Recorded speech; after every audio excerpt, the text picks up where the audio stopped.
right, time for honesty. Have you ever said or done anything that you knew you weren't supposed to say or do? Let me see your hands. Come on, get your hands up. We've all done something, at least sometime in our lives, that we know we should not do. We've all said something at some point in our lives that we know we should not say. The place is wrong, the time is wrong, the people are wrong, the words are wrong, and yet we say them anyway. The things that we do are wrong, we know they're wrong, the place is wrong, the time is wrong, the acts are wrong, the deeds are wrong, and yet we find ourselves doing them anyway. Have you ever said something to someone and then you wish to God that you could stop it before it gets out your mouth, and you see those words coming out of your mouth and you want to grab them and shove them back in? And then you pray, oh my God, I hope they didn't hear it. And they have missed you every other time you've said anything, but that time they heard you. Oh my God, yes. Sisters and brothers, that's when they hear you. When you say something you shouldn't have said. That's when they hear you. Or when you do something that you shouldn't have done and you look around to see, did somebody see that? Yeah, everybody else runs that red light. I run it, there's a cop there every time. That's the way life is. We do things that we know we're going to regret, but we do them anyway. We say things that we wish to God just a few minutes later we hadn't said. But we open our mouths and we say them anyway. And then they plague us. The words and the deeds, they haunt us, they torment us, they follow us day after day, month after month, year after year. We regret having said them, we regret having done them. We wish we could take it all back, but it's too late. It's been done. Those times, those moments when we know we're wrong, they follow us. And that was the situation that Paul lived in. Before he was Paul the Apostle, he was a young Jewish boy from diaspora Judaism, having been born and raised in Tarsus. And he had come down to Jerusalem to study with Gamaliel, who was the greatest scholar of Judaism in his day and age. He came to Jerusalem to study with Gamaliel, to study the Hebrew religion, the faith, the theology, the philosophy, and the scriptures of the Hebrew people. To learn Hebrew in its deepest sense, and to study the faith of Abraham, Isaac, Jacob, Moses, and to learn the prophecies of Isaiah and Jeremiah. And so he studied at the feet of Gamaliel. And like so many other diaspora Jews who came back to Judea during this period of time, during the life of Jesus and immediately thereafter, there arose this discomfort with the Messiah, the rabbi from Nazareth, with Yeshua Nazianzus, Jesus of Nazareth. There was this discomfort with this Jesus person and the proclamations that were being made about him. So much so that many of these diaspora Jews who have come back now to Judea to study the faith have risen up to oppose the new church that has developed in his name. And Saul was among those who opposed the Christian faith. Indeed, there's a story in the Acts of the Apostles. He goes out, he's still fairly young, he goes out with the others to hear one of these Christians, this deacon named Stephen, preaching.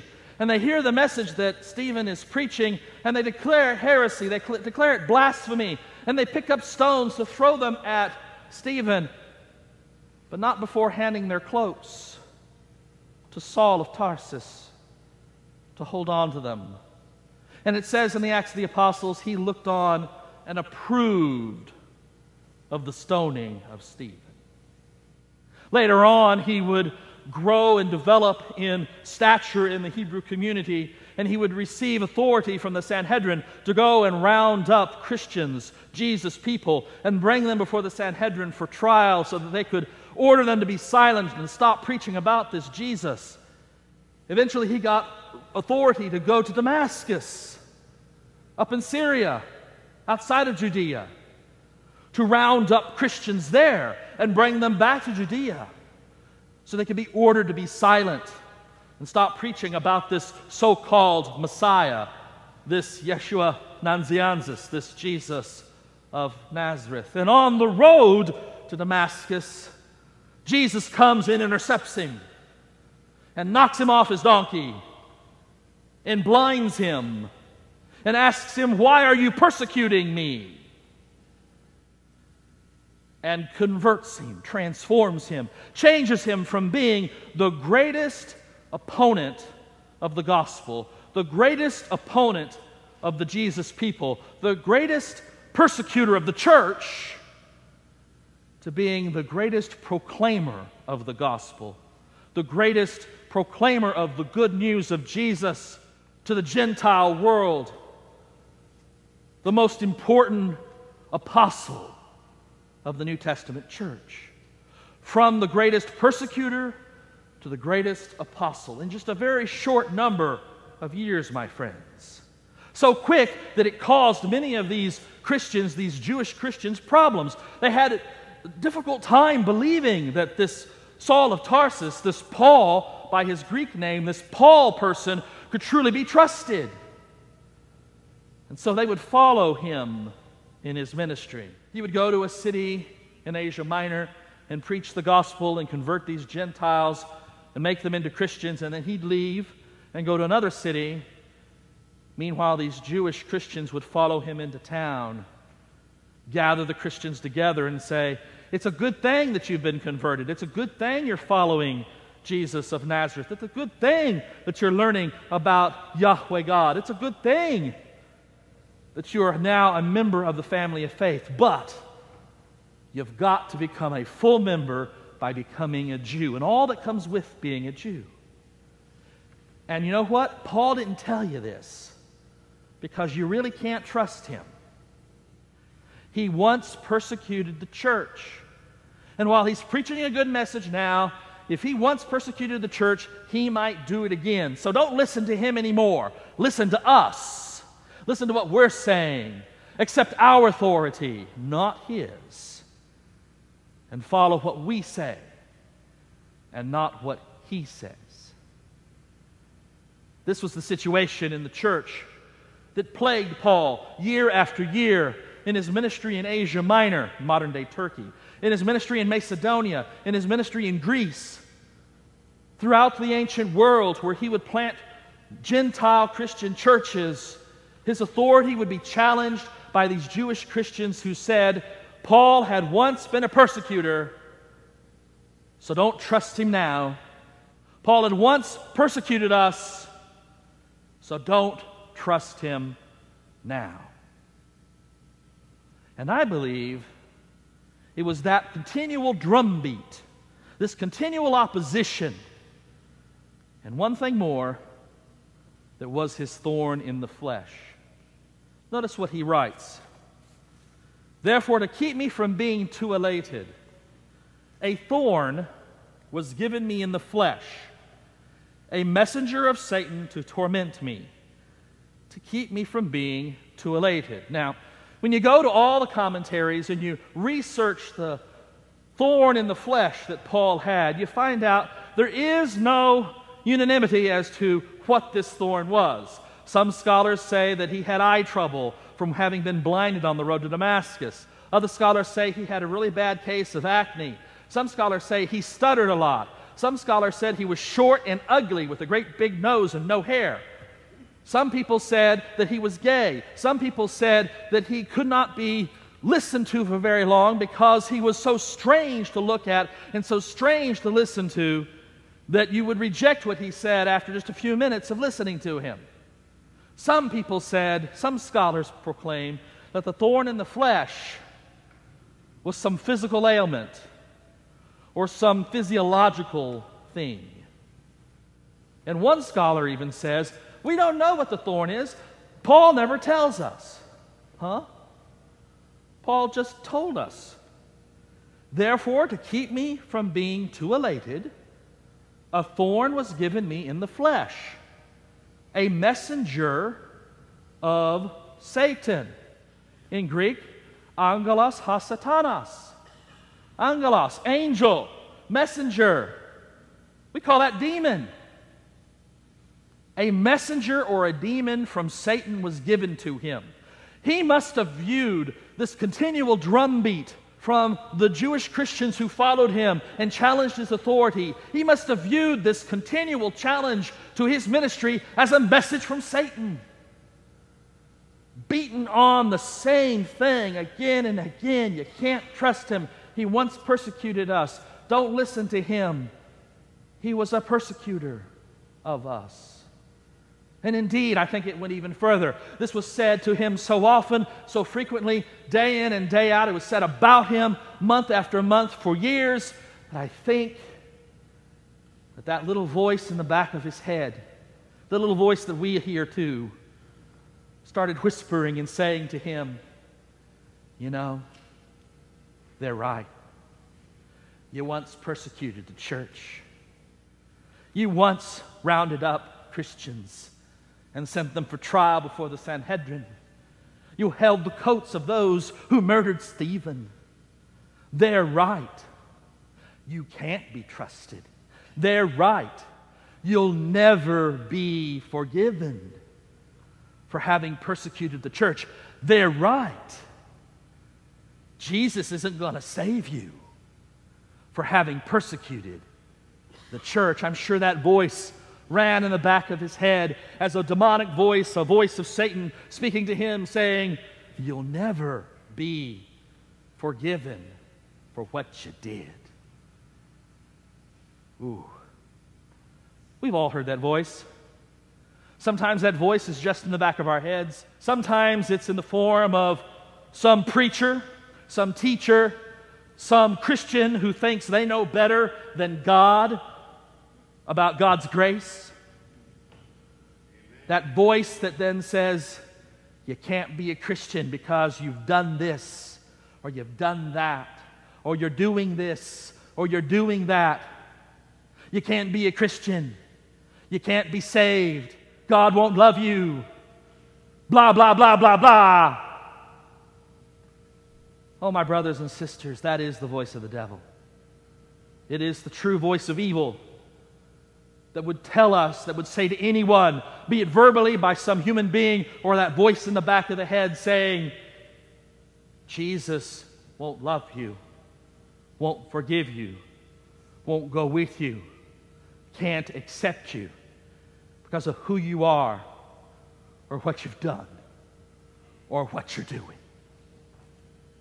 That's the voice of the devil. Scripture says, God so loved the world that he gave his only Son.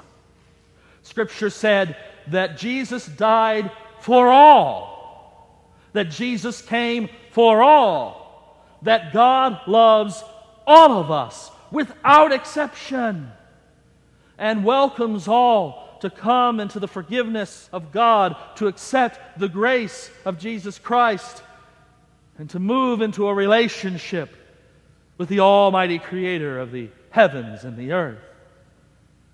That voice that speaks from pulpits or in the back of the head is a messenger of Satan, too, telling us God's grace will never be sufficient for you. When I was young, I used to have nightmares. Still do sometimes. These days, when I have a nightmare, I'll wake up in that horrible cold sweat, feeling as if I'm being chased or being held down or whatever. And for a moment, you're in terror, and then you realize you're in bed and you're safe. But when I was young, I used to get up and run around the house. And Mother used to fight with me to keep me from going out into the backyard or the front yard and running away. I would get up and wander with night terrors. My brothers and sisters, I have a feeling that Paul suffered something like night terrors. In the dark of night, hearing those voices speaking to him and saying, "You'll never be forgiven." Hearing those voices speaking to his churches and saying, "You can't trust Paul. He was once a persecutor of the church." Hearing those voices and believing that there would be no forgiveness for him. He went to Jesus, he says. He went to Jesus with this. It says he went 3 times. 3 times I appealed to the Lord about this, that it, the messenger of Satan, the thorn in the flesh, this horrible, evil message would leave him. I'm surprised it was only 3 times with me. I'd be there every single day, day in and day out. 3 times, he says, he went to the Lord about this. And he said to me, "My grace is sufficient for you, for power is made perfect in weakness." My grace is sufficient for you. My love, my favor, my unmerited love and presence is sufficient for you. For literally, my power is made perfect in your weakness. That word perfect, it's teleos in the Greek, and it means completion, fruition, end.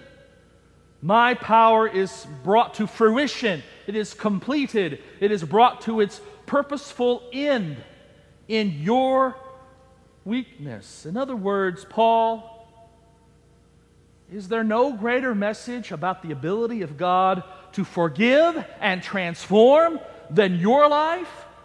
You were once a persecutor. I forgave you. You were once a persecutor. I have transformed you into an apostle, a sent one, a proclaimer of the gospel. You were once a persecutor of the church. You have become a proclaimer of Jesus Christ. Is there no greater illustration? Is there no greater affirmation of the power of God than your own experience? That's what Jesus is saying to him. My grace is sufficient for you. Paul, you don't have to worry. No matter what you've done, my grace is sufficient. It's enough for you. My grace is enough for you. For my power to save and transform is brought to fruition in and through your weakness. Then Paul concludes, so I will boast all the more gladly of my weakness. And he did. In vocal preaching and in his letters, he reminded the people again and again. He had once been a persecutor of the church. He was now an apostle. He had once opposed Christ. He now proclaimed Christ. So I will boast all the more gladly of my weaknesses, so that the power of Christ, the power, remember last week I said that word in Greek is dunamis. We get the word dynamite from it. The explosive power of Christ may dwell in me. Therefore, I am content with weaknesses. Now that word content kind of bothers me. I'm willing to put up with is maybe another translation. I am willing to accept is another acceptable translation. Content, okay. I am content with weaknesses, insults, hardships, persecutions, and calamities for the sake of Christ. I'm willing to put up with these people following me and saying I am untrustworthy. I'm willing to put up with these voices of Satan saying to you, people, you can't trust me. I'm willing to put up with this. I'm willing to put up with this because it illustrates in the end the glorious power of Jesus Christ to forgive, to accept, to welcome, and to transform. I am content with weaknesses, insults, hardships, persecutions, and calamities for the sake of Christ. For whenever I am weak, then I am strong. Whenever I realize that my strength comes not from myself, but from God, then I have strength. When I realize that I am destitute, I am powerless, then I realize I have the power of Christ within me. So, my brothers and sisters, the question today is, what's your thorn? What is your thorn that's irritating you? What's the angelos hasatanos, the messenger of Satan, that's troubling you today? Is it the voice of a neighbor telling you and preaching at you that you ought to go to some other church rather than this one? Is it the voice of some TV preacher who's driving you crazy? Is it the voice, that little voice in the back of your head telling you you can't be forgiven, you can't be a Christian because of what you've done? Is it the voice of Satan himself telling you that Jesus doesn't love you and didn't die for you? My brothers and sisters, whatever your thorn may be, whatever the messenger of Satan may be in your life, whatever that thorn may be doing or saying, here are the words of Jesus Christ to Paul and also now to us. My grace, my unmerited favor, my love, my acceptance, my forgiveness, my grace is sufficient, whole and complete for you. My grace is sufficient for you. For my power is made perfect in and through your weakness. Trust in God. Lean back on His grace and strength. Realize that, yes, by ourselves we fail. But by Jesus' grace, Jesus' power, Jesus' presence, Jesus' love, we have victory over the voices, the messengers of Satan. In your presence, Lord, let me learn at your feet. I will taste the riches of your word. By your grace, upon grace, you set me free.